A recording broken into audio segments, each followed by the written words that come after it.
Il-ħamis il-ġurnal Malta Today ikkwota lill-Ministru Tonio Fenech jgħid li min fl-Enemalta rċieva rigali mingħand George Farrugia huwa kompliċi u għandu jiġi investigat mill-Pulizija.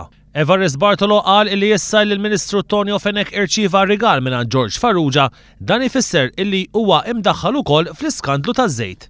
Infakkarkom kif jumejn ilu il-Ministru Tonio Fenech għamel dikjarazzjoni qawwija u qal li dawk li jieħdu rigal jew rigali minn negozjant taż-żejt ikunu parti mill-korruzzjoni tal-Enemalta.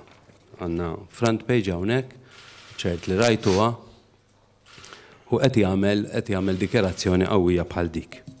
Bil-kliem stess tal-Ministru Tonio Fenech mela huwa mdaħħal fil-proċess ta' korruzzjoni tal-Enemalta. Il-ġimgħa filgħodu id-deputati Laburisti Evarist Bartolo u Chris Cardona indirizzaw konferenza tal-aħbarijiet bl-aħħar żviluppi dwar l-iskandlu tal-commissions fuq ix-xiri taż-żejt mill-Enemalta. Evarist Bartolo staqsa min f'dan il-każ għandu l-interess li jgħid il-verità jew illi qed jikdeb. Il-Ministru Tonio Fenech kien qal li qatt maltaqa' ma' George Farrugia, fil-fatt iltaqa' ma' George Farrugia marlu d-dar.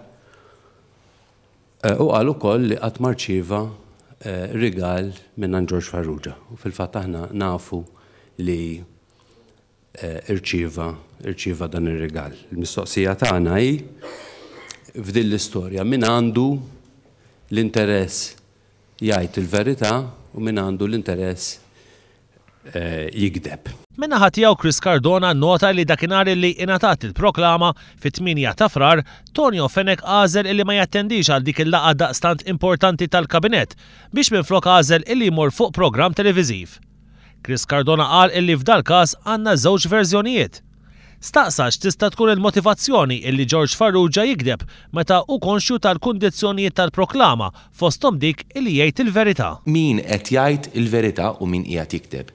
Għandek żewġ verżjonijiet illi qegħdin jikkontradixxu l-xulxin, hemm Tonio Fenech illi qed jgħid mod u hemm min-naħa l-oħra George Farrugia illi qed jgħid mod ieħor. Il-min għandna nemmnu u fejn x'inhi l-motivazzjoni illi George Farrugia jista' jkollu illi f'dan il-mument jikdeb meta hu jaf u din qala anke permezz tal-avukat tiegħu illi he is aware of the conditions of the presidential pardon. Evarist Bartolo u Chris Cardona qalu li dak li ġara fl-aħħar sigħat jikkonferma l-paniku li nqabad fih il-Partit Nazzjonalista mod partikolari il-Prim Ministru u Tonio Fenech. Qalu li l-Partit Nazzjonalista jipprova jiddevja l-attenzjoni tan-nies minħabba l-ħsara politika li qed jagħmlilhom dan l-iskandlu. Huma qalu li kemm Lawrence Gonzi kif ukoll Tonio Fenech għandhom responsabilità politika xi jġorru.